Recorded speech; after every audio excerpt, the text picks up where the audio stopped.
যেই মাসে যদি একটা নফল ইবাদত করে অন্য মাসে একটা ফরজের সমতুল্য, আর এই মাসে যদি একটা নফল ইবাদত করে একটা 70টা ফরজের সমতুল্য। যেরকম সুবহানাল্লাহ।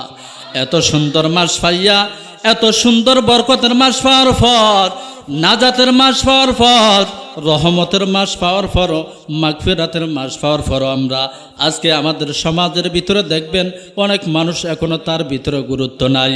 রমজানুল মুবারক মাস আইলো, বাজারে ঘাটে অমনিভাবে তারা পর্দা দিয়া কি সুন্দর খাওয়া দাওয়া করতেছে, চুলগুলি ফাঁকিয়া গেছে, দাড়িগুলি ফাঁকিয়া সাদা হয়ে গেছে।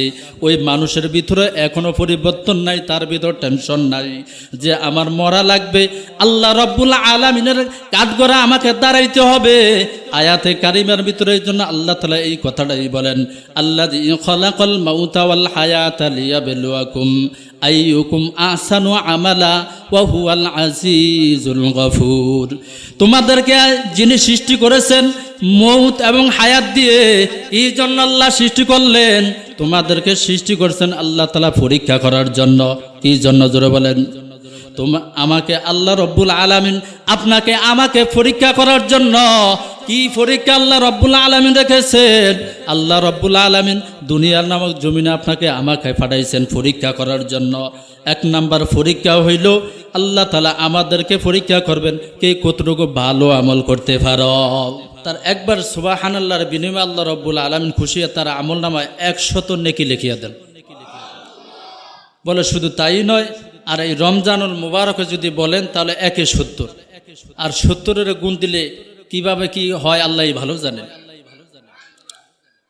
এই জন্য কাল কিয়ামতের ময়দানে এক শ্রেণীর মানুষ কি করবে? আফসোস করবে, হায় হায় দুনিয়ার জমিনে যদি হুজুরেরা যাই কইছে কিন্তু কথার প্রতি বেশি আমলে নেই। আরেকবার সুবহানাল্লাহ যদি বেশি পড়তাম তাহলে আমার আমল নামায় আরও নাকি বেশি হইতো। ওই দিন মানুষ আফসোস করবে। আর আফসোস করার কারণে কিতাবের ভাষায় বলা হয়েছে, মানুষ আফসোস করতে করতে এরকম বাম হাতের আঙ্গুল, কেউ আঙ্গুল থেকে কামড়াইতে কামড়াইতে সিনা বরাবর খায়া ফেলাইবে। সে নিজে ভাবতে পারবে না তার সাথে কি আচরণ হয়েছে। এই জন্য দুনিয়াতে আল্লাহ রব্বুল আলামিন আপনাকে আমাকে পাঠাইছেন। আয়াতে কারিমার ভিতরে আল্লাহ তাআলা বলেন, আল্লাযী খালাকাল মাউতা ওয়াল হায়াতা লিয়াবলুয়াকুম আইয়ুকুম আহসানু আমালা ওয়া হুয়াল আজিজুল গফুর।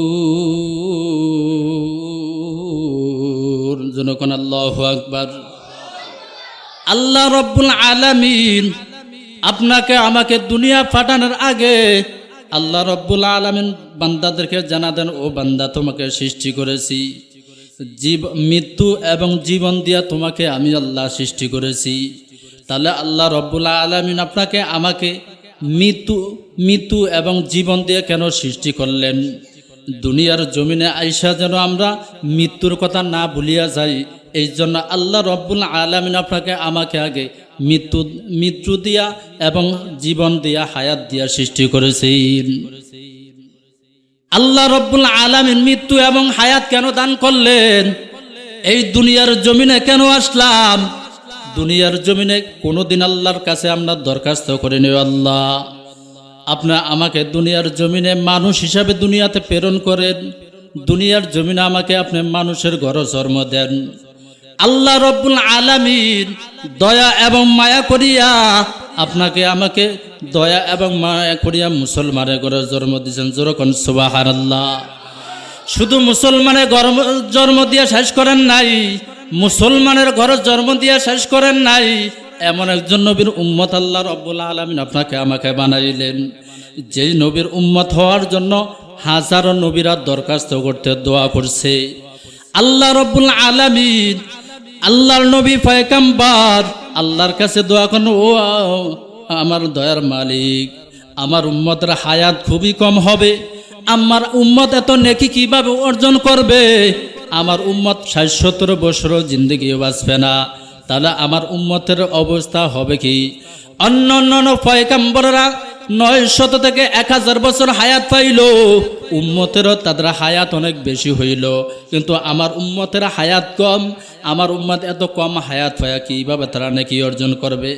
আল্লাহ রব্বুল আলামিন বলে দেন, ও পয়গম্বর আপনার কোনো টেনশন নাই, আপনার কোনো নড়িয়া সর কোনো কথা নয়, আপনার উম্মতের জানায় দিয়েন, আপনার উম্মতের যদি হায়াত কম হয় তবে আপনার উম্মতের হায়াতের ভিতরে বরকত হবে অনেক বেশি।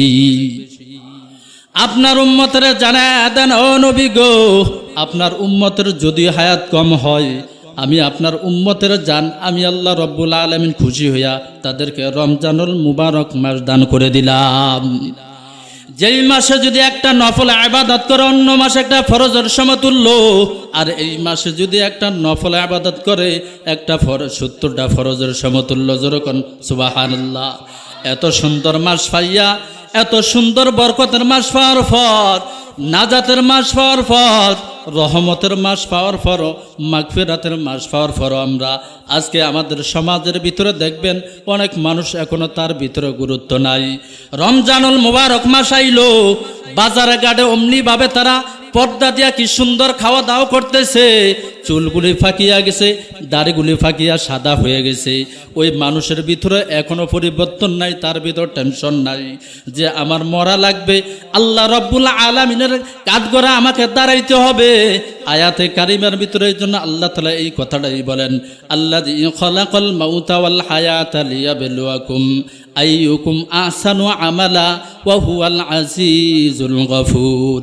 তোমাদেরকে যিনি সৃষ্টি করেছেন মৌত এবং হায়াত দিয়ে, এই জন্য আল্লাহ সৃষ্টি করলেন।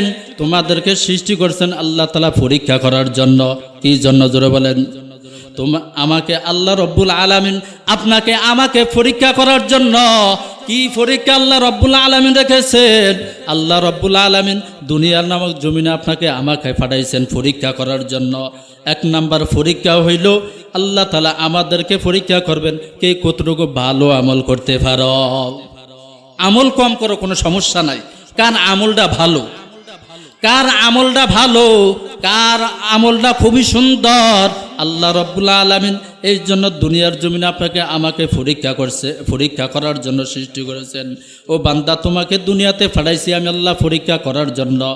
পরীক্ষা ছাড়া কেউ খালি থাকতে পারবা না, সবাইকে আমি আল্লাহ তাআলা পরীক্ষা করবেন। আল্লাহ রব্বুল আলামিন ঘোষণা করেন কি দিয়া পরীক্ষা করবেন?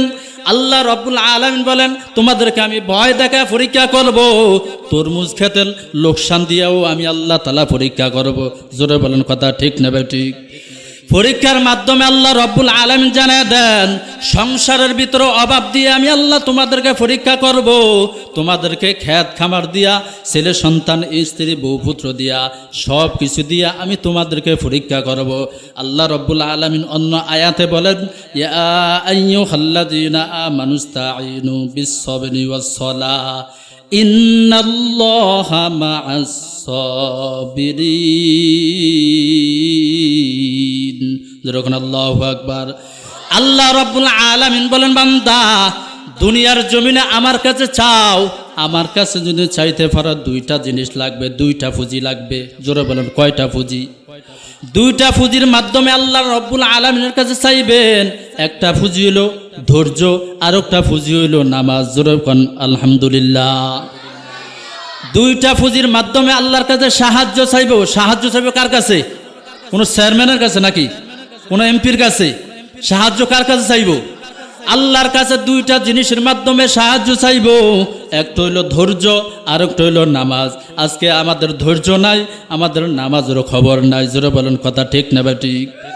আজকে কেস কাজনে যদি পরে বান্দা নামাজের কথা ভুলিয়া যায়, নামাজ পরে আগে কেস, কথা কয় না গণ, এরকম হয় কি হয় না? খেতে খামারে যদি সামান্য লোকসান হয়, হুজুর এবার ফসলের অবস্থা ভালো না, তারা বিটিয়া 100 করে ধরেন, কথা কয় না? বলে কি বলে না? হ্যাঁ বলে কি বলে না?